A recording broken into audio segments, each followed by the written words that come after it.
MLC कडियम Shri Hari ने कहा कि मरकजी हुकूमत तहफ्फुजात को रोकने की साजिश कर रही है और उन्होंने भरमे का इजहार किया कि मरकज एससी और एसटी के साथ इम्तियाजी सुलूक कर रहा है।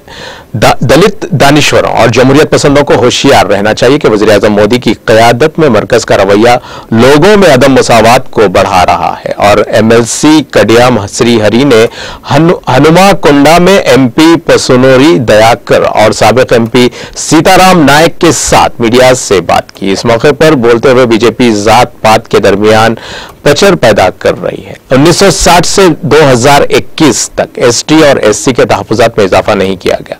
मरकजी हुकूमत रोजगार और रोजगार के मौके फराहम करने में नाकाम है और हम मरकजी हुकूमत के जरिए नाफिज करदा रिजर्वेशन के खिलाफ नहीं है। साथ ही अम्बेडकर के जरिए दलितों के हुकूक से भी इनकार ना करें। और उन्होंने कहा कि तेलंगाना में सीएम केसीआर तमाम तबकात के लोगों को बहुत कुछ दे रहे हैं। हम रियासत में दलित बंधुओं और कबायली बंधुओं को नाफिज कर रहे हैं जैसा कि मुल्क में कहीं नहीं है।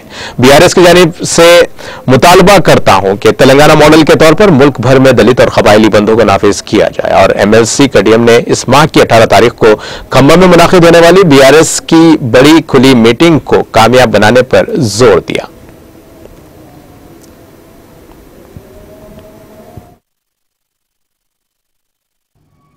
ఆ గురుకుల పాఠశాలలో నాణ్యమైన విద్య ఈ పేద విద్యార్థులకు అందించే ప్రయత్నం చేస్తున్నాం. తెలంగాణ ఏర్పడిన తర్వాత మన రాష్ట్రంలో టీఆర్ఎస్ ప్రభుత్వం ఇప్పుడు బీఆర్ఎస్ ప్రభుత్వం కొత్తగా 744 గురుకుల పాఠశాలలు ఏర్పాటు చేసింది.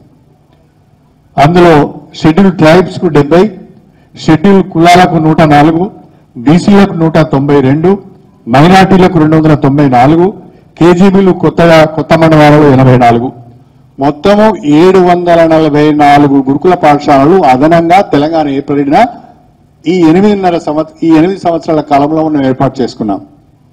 అంతకుముందు రాష్ట్రంలో ఒక 303 గురుకుల పాఠశాలలు ఉండేది. ఇప్పుడు తెలంగాణ ఏర్పాటుకు ముందు, తెలంగాణ ఏర్పడిన తర్వాత మొత్తంగా ఇప్పుడు 1047 గురుకుల పాఠశాలలు తెలంగాణలో ఉన్నాయి. మీరు కలల కన్నా బిజినెస్ చేయడానికి మీకు ఏ బ్యాంకు లీడర్ యాప్ని ఇవన్నీ కలిపితే దాదాపుగా 1716 గురుకుల పాఠశాలలు ఈరోజు తెలంగాణ రాష్ట్రంలో ఉన్నాయి. ఇదొక చరిత్ర. దేశంలో ఏ రాష్ట్రంలో కూడా ఇంత పెద్ద సంఖ్యలో గురుకుల పాఠశాలలు లేవు. పేద వర్గాలకు నాణ్యమైన విద్య అందించే పాఠశాలలు లేవు. ఈ 1716 గురుకుల పాఠశాలల్లో 8 లక్షల మంది పేద విద్యార్థులు ఇవాళ విద్యను అభ్యసిస్తున్నారు.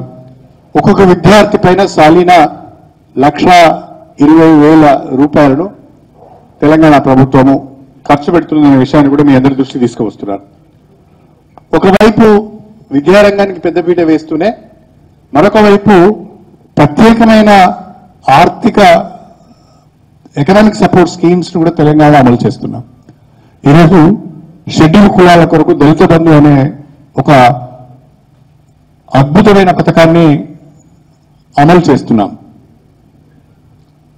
దేశంలో ఎక్కడ లేని విధంగా ఏ రకమైన నిబంధనలు లేకుండా, నియంత్రణలు లేకుండా ఒక దళిత కుటుంబానికి 10 లక్షల రూపాయల